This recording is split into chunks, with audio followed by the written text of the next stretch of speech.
Good afternoon.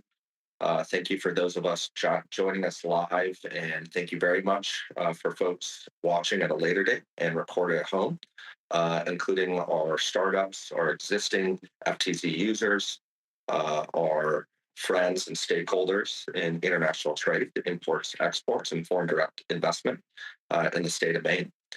This afternoon, we have an overview of foreign trade zones, the financial benefits, and some user case models. In particular, I want to say a deep thank you to Mr. Wayne Coleman of national expertise in foreign trade zone, but also a longtime partner with the Growth Council and FTZ 186. This afternoon, what we have for you is a general overview on the Central Maine Growth Council, the local landscape context of Foreign Trade Zone 186 in the state of Maine, and then an overview of the FTZ program in the US and those benefits by Wayne. Very quickly, for those of you watching at home or at a later date, want to provide a general thumbnail sketch if you're not familiar with the Central Maine Growth Council. The Central Maine Growth Council is a 501c6 mission-driven economic development corporation located in downtown Waterville, Maine. We have projects regional, but also statewide, and are the administrator of Foreign Trade Zone 186 on behalf of the FTZ grantee, the city of Waterville. When we are not showing a leadership position in international trade, our projects in economic development vary and are as diverse as the businesses and the communities we serve, from site location to business planning to workforce development to innovation initiatives, such as our Dirigo Labs Innovation Arm. Thank you to our Dirigo Labs companies that are planning to watch this as a later date. This Foreign Trade Zone program is also in partnership and in conjunction with our Dirigo Labs initiative, including our flagship program, our competitively selected accelerator program, where we coach, advise, and support Maine's entrepreneurial landscape. Thank you to those of you that are watching and those of you that are beginning to toe dip into imports and exports. Likewise, we'd like to say thank you to a number and range of our stakeholders, partners, and investors, of which this slide just shows a few, as well as our academic partners throughout the state of Maine, but locally, not limited to Colby College, Thomas College, and Kennebec Valley Community College.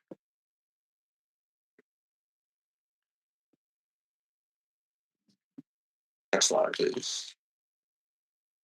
Really quickly, to show a diversity of both the foreign trade zone, but how strong of a tool in a toolbox the FTZ program can be. Foreign trade zones work exceptionally well with a range of federal, state, and local incentives, and can often be used in conjunction with key programs.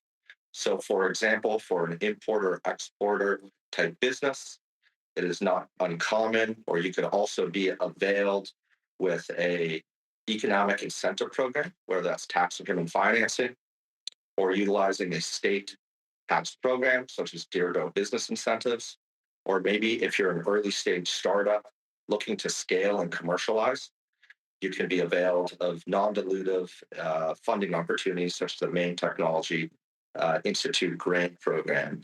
So please let the Growth Council know if you have any questions, both on the Foreign Trade Zone program, but how to bolt on any other public, private, or even philanthropic economic incentives, tools, or grants. For a quick thumbnail sketch, right now in the state of Maine, there are 3 active foreign trade zones. Historically, this is down from 5 active foreign trade zones. And in the state of Maine, FTZ 186, as of today, is the only active foreign trade zone with users. FTZ 186 can be brought to you anywhere in the state of Maine with a robust team and operational support. And in particular, 9 counties in the state, as denoted in the map, have an expedited review process. And that includes some of Maine's more populated regions and urban nodes, including by the coast.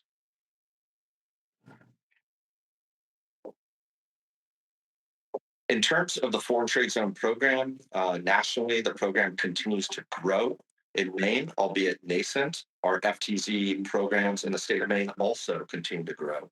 Currently, FTZ 186 has 3 active users across industries of textiles, seafood, as well as medical products. And we expect a continued trend line in the coming years. Nationally, the FTZ program continues to be a stalwart tool.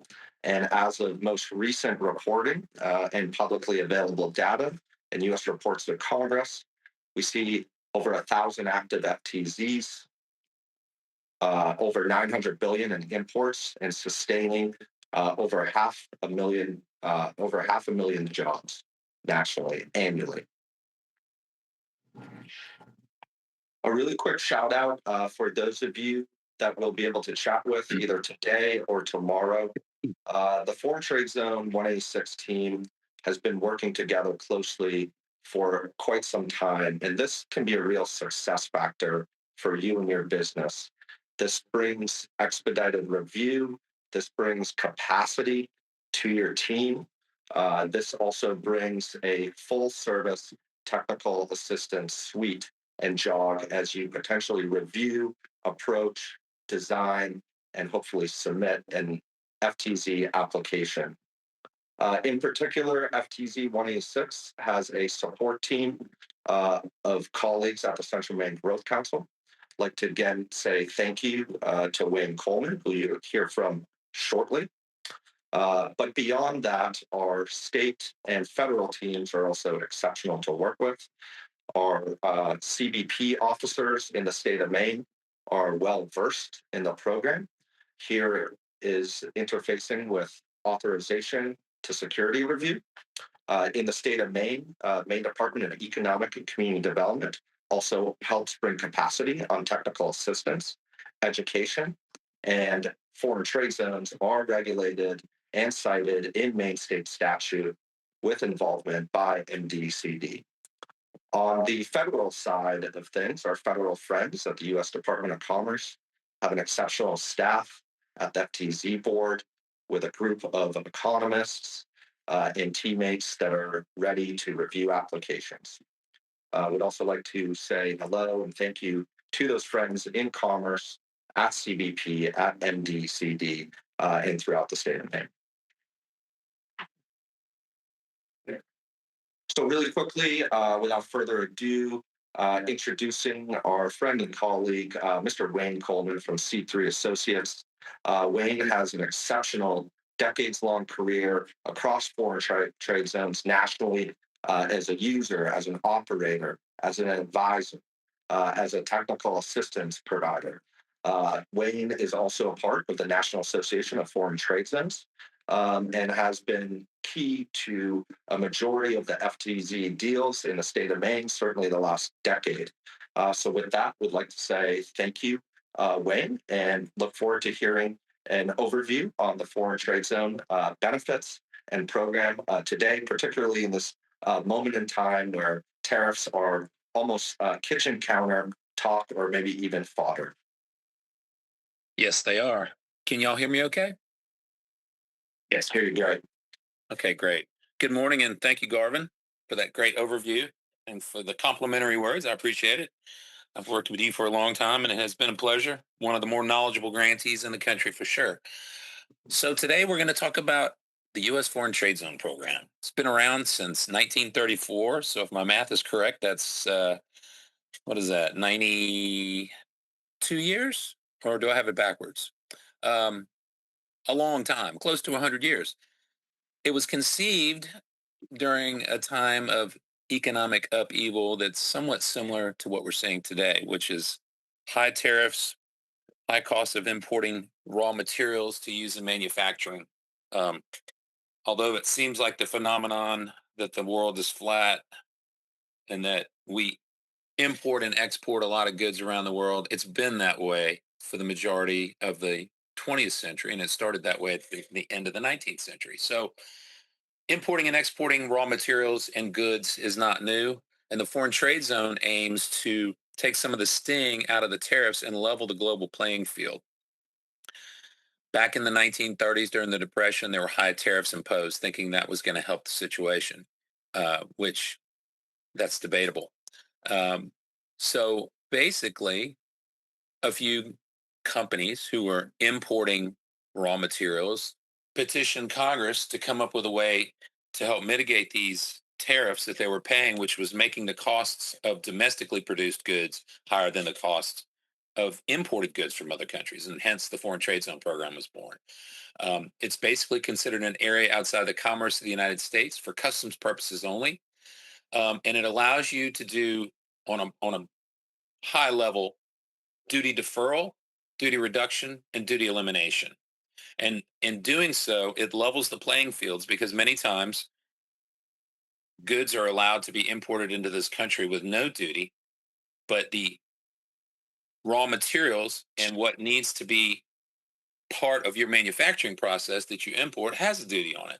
And so this levels the playing field. This situation, I should say, is still common in manufacturing in the United States, and it has gone a long way towards reshoring manufacturing in this country. So the imported goods are admitted into the foreign trade zone rather than entered at a port of entry. So the key words to remember in your understanding of foreign trade zones would be those two. An entry is the way things are currently imported, where at the port of entry, an entry is filed with CBP. You pay duties, you pay merchandise processing fees, and harbor maintenance fees, and then that shipment is domesticated and ships to you. So you're getting what you've imported at a landed cost. With a foreign trade zone, you bypass that entry process at the port. The shipment goes to your facility and you admit it into the foreign trade zone. So it's like it has still not arrived into the customs territory of the United States. It can stay there indefinitely. There's no time limit. And the goods that you bring in, and they would be considered in foreign status, can be commingled with exactly the same kinds of goods that are domestic status. And you keep track of all this by use of software. So all of the things that you can do in a foreign trade zone, manufacturing, assembly, storage, testing, all of that is permitted. So, and the good news is there are so many companies now that do manufacturing and then just goods distribution from the United States. If you admit something into a foreign trade zone and then you directly export it from there and it never enters the commerce of the US, the duties are avoided entirely. So, next slide, please. Thank you. Okay, so as I mentioned, the duties are deferred until the merchandise leaves the FTZ. And what's great about this, think about it from the context of okay, let's say I import a container full of products and I owe $100,000 in duty. And those goods may sit on my shelf for 6 months, sometimes even a year. Well, I've had to front load the cost of that inventory carrying by $100,000 in duty. So I won't see that return on that money until I've sold or used all of those goods in either my manufacturing process or I've sold those goods. With a foreign trade zone, you would admit that shipment into the zone. And then as you piecemeal that out, either in your manufacturing process or in exporting it or selling it domestically, that's when you would pay the duty.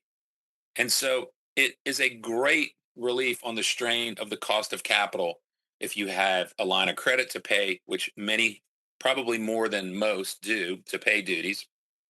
It eliminates the need for that because you also get a quicker return on that money that you spent on the duty. Because typically, when you ship, you're either sending it FBO your facility or you have payment terms with your customer. So if a company imports 10 million in goods with 5% of that as duty, that's $500,000. Using an FTZ, you delay paying that until the goods are shipped to customers. And even better, if you export, let's say half of that gets exported, then you only owe $250,000 in duties. So it can be a very significant savings. So benefit two, duty elimination on exports. Okay, and I touched on that a bit.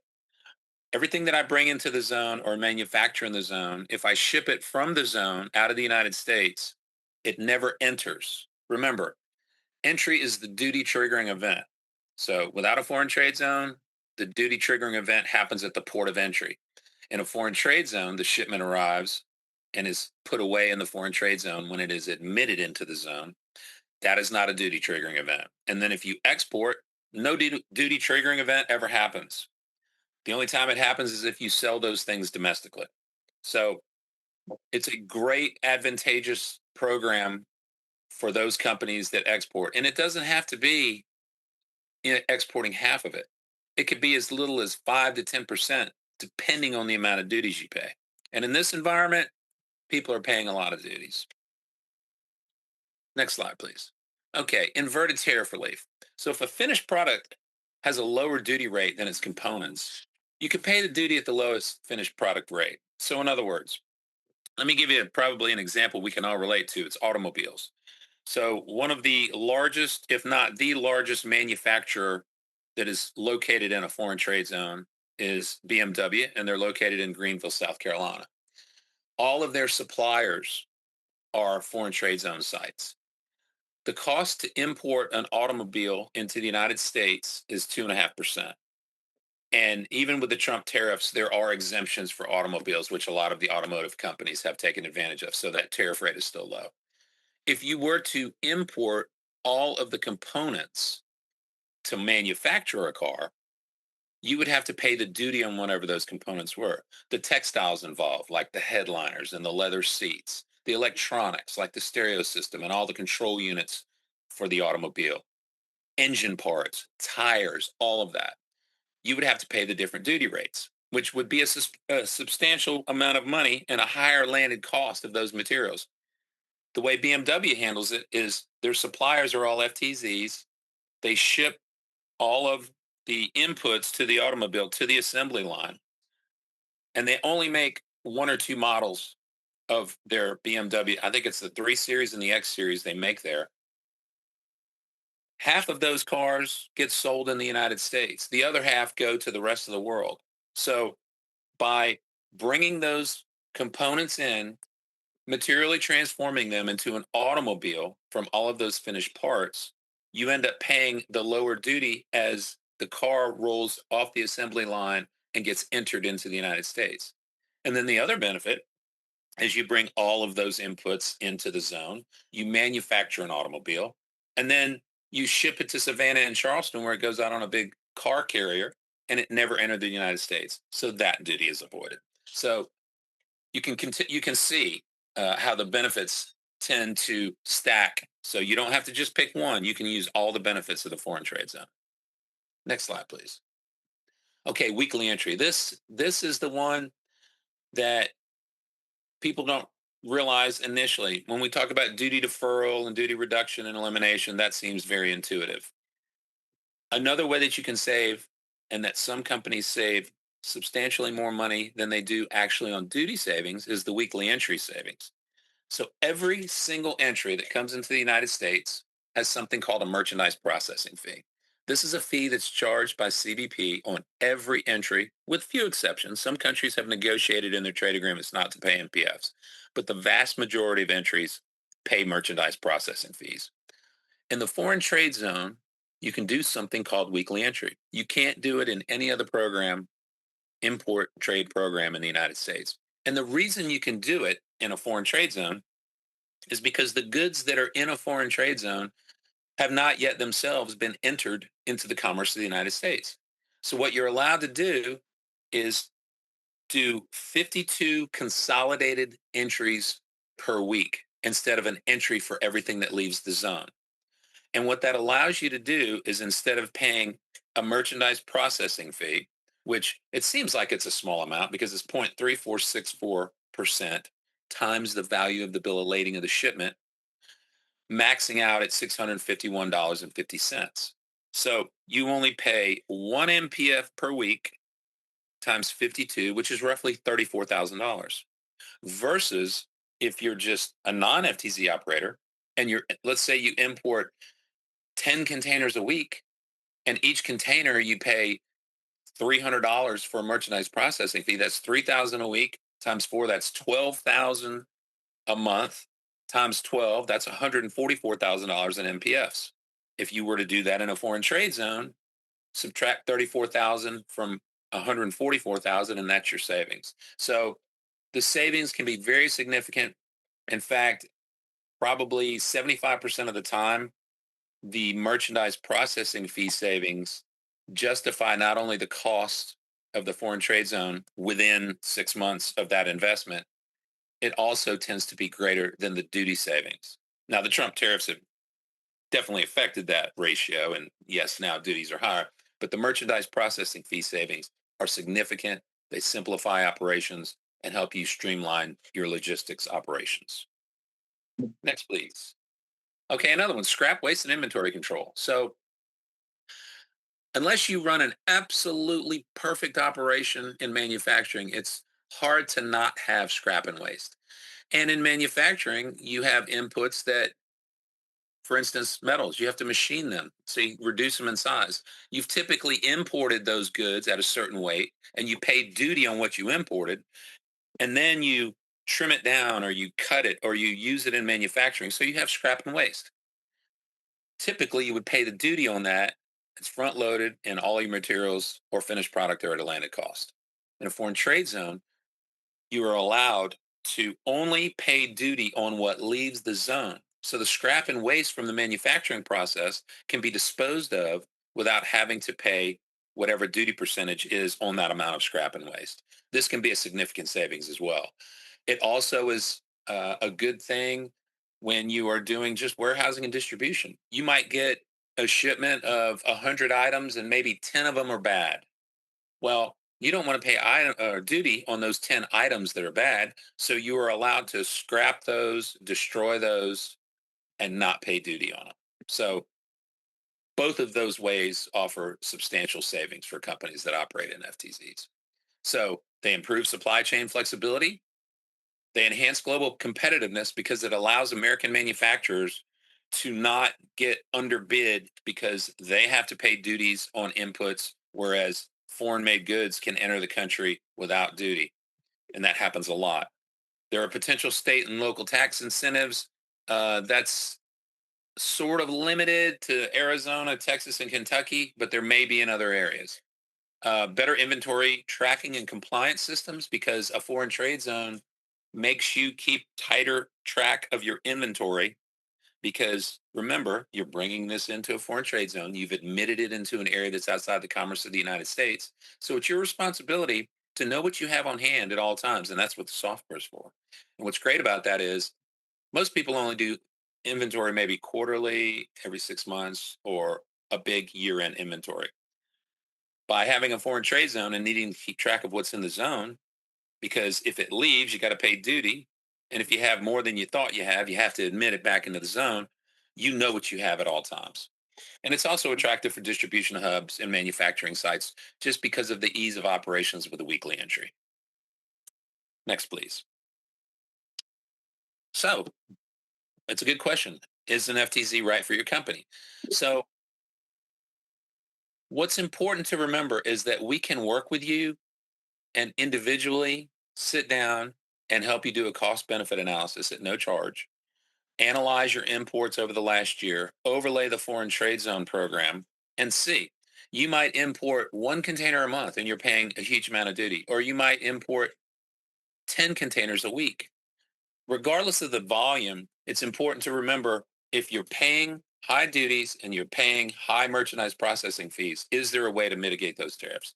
And so at Central, I've partnered with Central Maine Growth Council for the last 15 years, and we work with companies and sit down and look at that. We don't charge it, or charge for it. It's a free service, and it allows you to share your data with us in a confidential manner so that we can overlay the program, and then we can say, yes, this is what you could save. That's a real number because it's based on your real past 12 months of activity. Okay, activation timeline. Yes, this is probably, yeah, I'd say this is accurate. At one time when we went through the government shutdown and everybody and his brother wanted an FTZ after all the Trump tariffs, it got a little slow, but they've done a good job in Washington hiring more examiners, hiring more analysts so that I think we're back to normal. So it's typically when you apply, it's 30 to 45 days to get approved. If you need production authority because you're doing something uh, specific that needs a scope authorization, that can take 3 to 4 months. Applications, which are basically if you send in your production notification and they just can't seem to get their heads around it and they need you to do a full blown application, that can take longer. We've had them take over a year, but typically those are probably 9 to 12 months.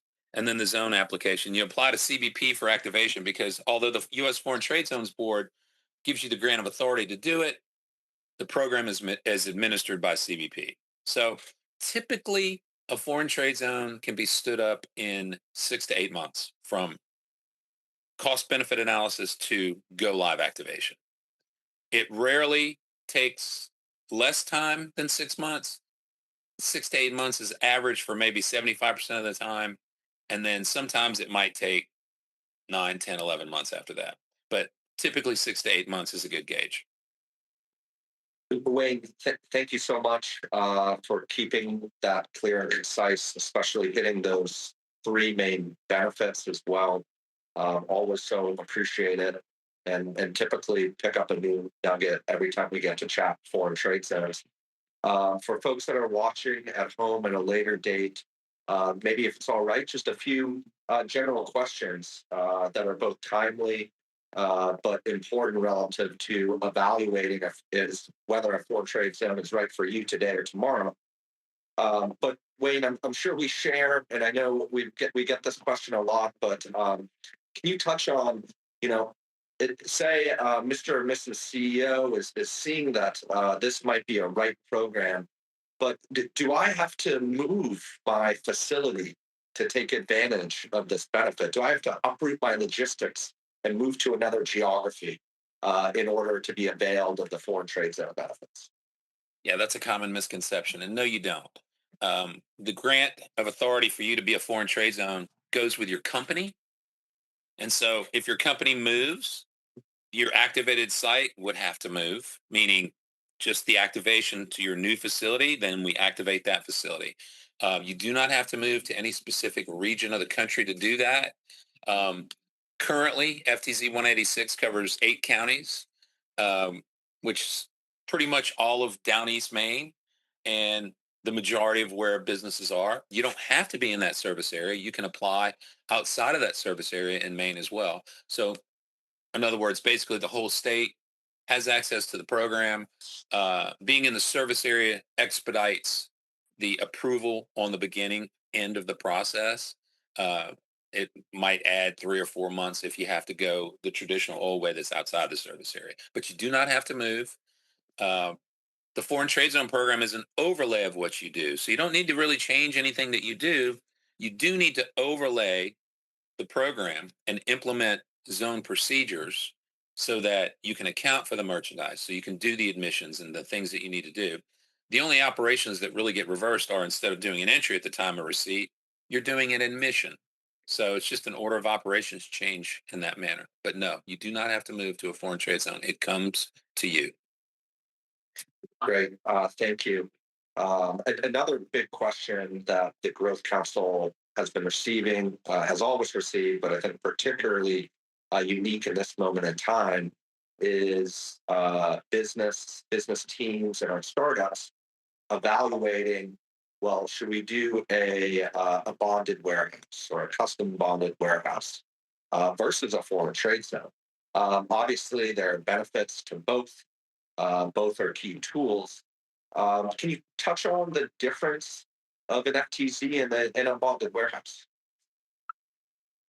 Well, an FTZ is basically a combination of all 11 types of bonded warehouses.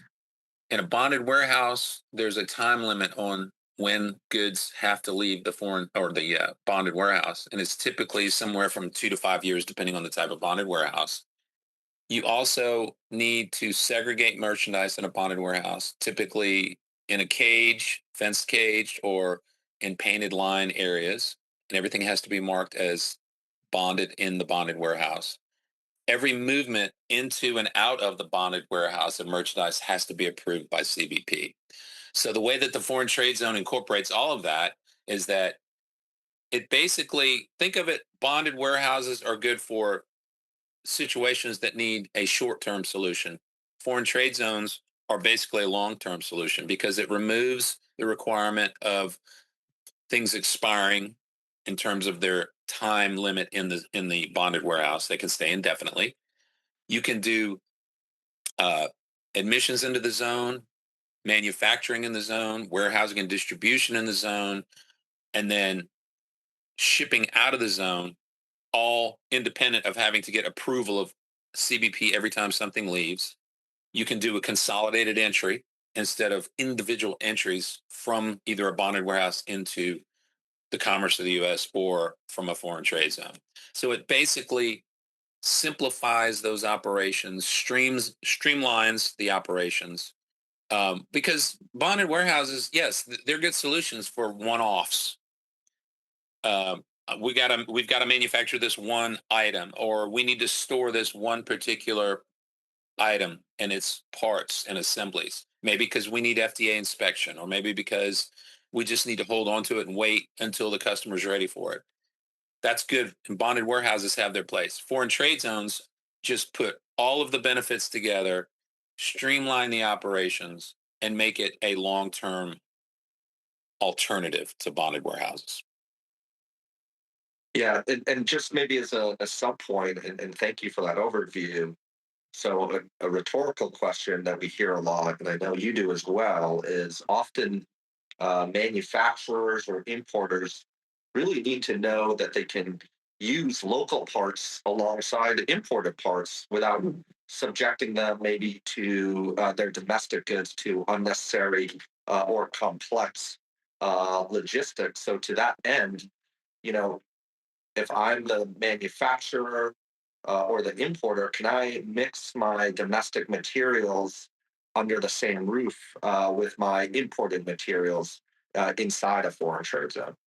Yes, absolutely. That goes back to not needing to segregate domestic and foreign status goods because your software keeps track of everything that you've admitted into the zone and everything that leaves the zone. So domestic merchandise it can be identical to the foreign status merchandise. They can sit right next to each other on the shelf. And so thank you. So you can mix those domestic materials with imported materials, and that's being tracked through some software and automated commercial environment. Wayne, do you mind telling us just a little bit? What is this software? What does it look like, and so why is it so important? Well, CBP requires you to use software because you have to communicate with their automated commercial environment. It's the same portal that brokers submit entries and inbound shipments to. And basically, it's an inventory control and record keeping system. You typically you have your own WMS that you're managing your inventory with. You want to make connections between the FTZ software and your warehouse management system or your ERP system. And that allows you to get all of the information you need from the entries or the admissions to put into the system to keep track of those items when they're in your custody. And then when it's time to either export them or enter them into the commerce of the United States, you can connect directly to the automated commercial environment. So it's a requirement of CBP. It's basically just a user interface that gets you into ACE and allows you to manage your foreign trade zone inventory and activities in the zone. Great, thank you. And as we were just discussing in the last slide relative to timeline. There's a lot of fluidity in timelines right now related to the foreign trade zone program, but also federal programs and project management writ large, and always case by case, often based on the capacity of your teams, your federal partners, your regulators. But Wayne, in between that all, do you have any tips or tricks on what works well practically or functionally on um, having a nice, smooth timeline and pathway to a successful application submit, but also maybe a go live after activation timelines? Well, unfortunately, there's no tricks to it. It's just a matter of making sure that all the parties involved are on the same timeline, keeping everybody engaged in the process. And that's the software implementation team, that's the company that wants to implement the foreign trade zone program, it's CBP, and it's getting the necessary concurrence letters from grantees. Typically, the grantee is very responsive. Typically, the company is very responsive. Depending upon where you are in the country, CBP is more responsive than perhaps, the next port over. We're very lucky here in Maine that we have a very experienced CBP team when it comes to foreign trade zones, and I've worked with them for a very long time, and they're all in place. Which is still, even though I know Supervisor McGlasson will be retiring soon, but there are some smart people that have been working with him and learning from him over the last several years. So I think we're still going to be in good hands. And also the software that you choose.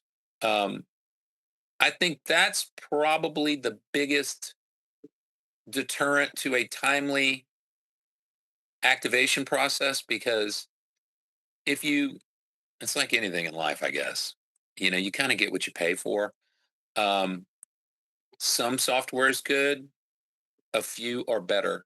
The ones that are better have people, implementation specialists, project managers internally, who not only understand their software, but understand the foreign trade zone program. They understand entries because they've been brokers as well. Um, I work with several different software companies around the country on projects currently, and it's one thing to know your software. And it's very easy to learn any software, but to know how to use it uh, to its maximum efficiency for your specific needs, that is the art form of a better implementation. And I see it with three or four different software companies that I tend to work with on a regular basis. And because the foreign trade zone program is an overlay of your operations. No two businesses operate the same, even no two businesses in the same industry. Everybody does things their own way a little bit differently. And if you are not good at understanding manufacturing, if you are not good at understanding how zone procedures, there are many different zone procedures that you can employ and use the software to employ as you set this program up for a company. If you're not good at understanding that, you're not going to have as successful an implementation, and it's going to take longer. Uh, it's important to be able to rely on the software team to get things done and to understand what you're doing. So I would encourage anybody that is thinking about the program, and if you ever get to that point, be sure to do your due diligence with the software people. I mean, I don't sell software, I don't get paid by software people, but I have a vested interest in people using who are the better companies, because the better the company, the less difficulty I have in helping my clients manage their zones. So you're going to have problems. You're going to have admissions that get held up by CBP for various reasons. And if you have a software support team that can go in and immediately solve the problems for you because they understand foreign trade zones, you're a lot better off. So I know that was a little bit long-winded about software and a long-winded answer to your question about what makes for a smooth implementation, but I think that's probably the key. Well, Wayne, thank you so much. And succinct points on the benefit, the importance of the team, the case by case nature, and great programs require great tools and technical assistance. To your last point on that software, so just want to say thank you again. Thank you to those of you taking the time to watch at home, to our startups and Maine-based businesses. As a friendly reminder, please feel free to reach out to us by using the QR code on your screen, or reaching out to us at centralmaine.org. And on behalf of the city of Waterville, the Foreign Trade Zone 186 grantee, to our federal friends in U.S. Commerce, as well as Maine-based CBP, to MDC, to Maine International Trade Center, MITSI as well, who are your international trade technical assistance partners and providers in the state. and to our local technical assistance team mates here in Waterville. Thank you again, Wayne. Please feel free to reach out to us. We would love to run a feasibility study for you and your business at no cost, and take advantage of this program to create the conditions in which your business can grow globally. So thank you all, and look forward to chatting shortly. Cheers. Thanks, everybody.